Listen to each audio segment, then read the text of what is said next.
In today's video, we look at the 12 criteria that we use when booking our Airbnb accommodation. There are a lot of things that are really important to us, and we have developed a bit of a system we follow in order to make sure we get the best accommodation at the best price, and we're not disappointed when we get there. I'm Frank. Hi, I'm Kim. And we are FNK Life. Now, the first criteria is that we book the entire home. It will give you the option when you're selecting the screen, and it toggles by default to all properties. And sometimes you'll just get a room sharing in a larger house, which can be really nice. We have done this in the past, and it's certainly more affordable. And we have a few friends who prefer this option because they quite like meeting locals and staying with them. In fact, when we were Airbnb hosts ourselves, we would rent one room in our house. And it was lovely to meet all the visitors and to have evenings where we'd share a bottle of wine and talk about everything. But now we're too selfish and we just want the whole place to ourselves. Then the next thing that we look for is that it is an actual apartment. It's not a studio. Yes. But we will always look to make sure that the bed isn't in with the kitchen. Mm-hmm. And the other thing that we check for is that the bedroom has a door. True, I tend to wake up much earlier than Kim generally. And it's nice for me to just shut the door behind, know that I can put the light on, even possibly boil the kettle and make a cup of coffee. It's nice to have separate spaces regardless. Yeah, definitely. So look out for that. So the third thing we're looking for is the area, and this is really important. So once we've decided what kind of accommodation we want, we do a lot of research, typically on YouTube. You will find actually with Perplexity or ChatGPT, you can ask. For example, we stayed in this area of Mendoza, which had really easy access to restaurants, bar, but was residential and quieter. Could you recommend a similar area in Querétaro, in Mexico, or in Sofia? So far, this has worked really well for us. Just picking an area that's not too touristy. We don't want to be in the heart of things. Often it's too noisy. The local restaurants and bars tend to be overpriced because they're targeted at passing trade of tourists. Yeah. This is quite an important criteria for us, avoiding the really busy areas. And we also have the benefit of where we're in a local neighbourhood, we feel like we discover that city better. And then moving on to practical considerations, the next thing we look for on Airbnb is that there isn't a tiny double bed. We do like to have some amount of comfort. We find this more in Europe, to be honest, where it's common to just have a double bed. But one of the options within the Airbnb search is you can tick for a king bed.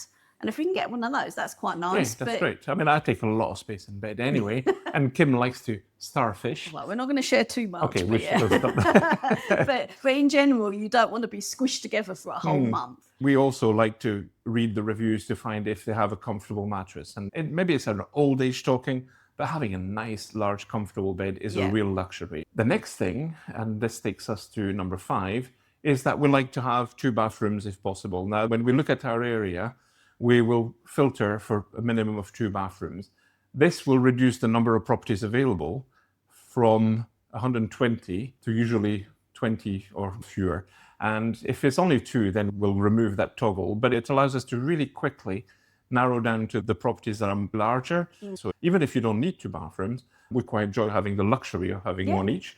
But it will allow you to find the better accommodation and the better reductions. And the other thing with having 2 bathrooms is that we've got a better chance of getting a decent shower. And then the next criteria we have is in regard to our living space. So for that, we're looking for any comments on the comfort of the couch, and again, how big it is, that there is a coffee table to put our drinks on and, food if we want to. And not just food and drink, but also our video camera, so that we can film comfortably.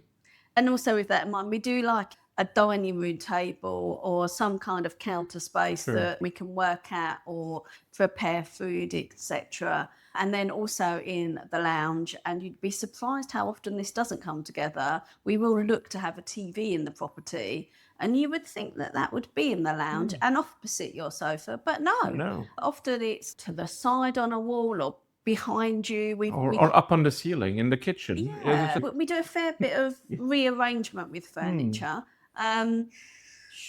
Okay, better not say that. But yeah, it's not always there, or it's just in the bedroom with the bed. Yes. And again, that doesn't work for us. So something else to look out for when you're looking to book that accommodation. And continuing at number 7, we have the kitchen. We look for a reasonably spacious kitchen. because we like to cook together. Often we'll put some music in the background and both of us will be dancing and boogieing in the kitchen whilst making our favorite home-cooked dinner. And it's important to have just enough space for this. Sometimes it's just a galley kitchen, which is a really narrow, and that means one of you has to come out so the other one can come in, and not enough surfaces to cook on either. So it's not just the utensils. We look at the space available. This is not necessarily a deal breaker, especially in old European cities and towns, but it's a nice comfort if you can get it. And we do enjoy cooking at home. This does not necessarily apply to Asia, where it's much cheaper to eat out. So we care less about the size of the kitchen when we're in, say, Thailand, Vietnam, Cambodia. Yeah. And we will look at what utensils there's pictures of and what they say they're supplied with the kitchen. Definitely a decent fridge and a freezer so that we can have ice if we want to make any drinks. And yeah, if we get a washing machine and in some places even a dishwasher, then that's a bonus as well. And at number 8, of course, we look for air conditioning. Now, this does not apply to all the areas we go to because sometimes we're just off season and it's just cool enough. But a lot of places, especially in Asia and Central America, will be very hot. So it's nice to have the luxury of just cooling down the apartment. And then number 9 that we look for is that there's actually a lift. We have stayed in some places where we thought it's all right because we're the 3rd floor, but actually the number of steps and the narrowness of them. Yes. So anything more than the 2nd floor, often we find that when you bring home all the shopping, it can be quite heavy, and your luggage, even traveling light as we do, is still a lot to do, and we'd rather not face this maybe. At number 10, and we mentioned this because a lot, like the last couple, we often forget to check, and then we find they don't have it, is Wi-Fi. This has only happened to us once, in fairness. We just didn't check, and nope, there was no Wi-Fi, so we had to pay extra to get Wi-Fi added for our stay, and we were staying there a month, so that was quite important, and we do use, well, who doesn't use the internet? Yeah, it's really, we didn't even consider, we just assume that every Airbnb is going to have Wi-Fi because it's so common nowadays. Exactly. Those last few ones are not super important, but if you don't check, you might regret it by the time you get there. So tick the box for Wi-Fi, tick the box for a TV, tick the box for a large bed, tick all those boxes, and don't hesitate to use the filters. Only remove them in your order of least important when there are no apartments available. Our 11th point will be read the reviews, because this is where you find some of the more real perspective. Yeah, we read all of the reviews that are there and how recent they are. We have to mention that the review system on Airbnb can be a bit flawed. It does encourage positive reviews. Yeah. So you have to take every review with a pinch of salt. But there are some keywords like, a bit noisy, not super comfortable. So check for those, especially if they're recent. Or maybe it wasn't clean, or maybe there was a smell of sewer. So any of those negatives can be red flags, and it's worth checking every single review just for that.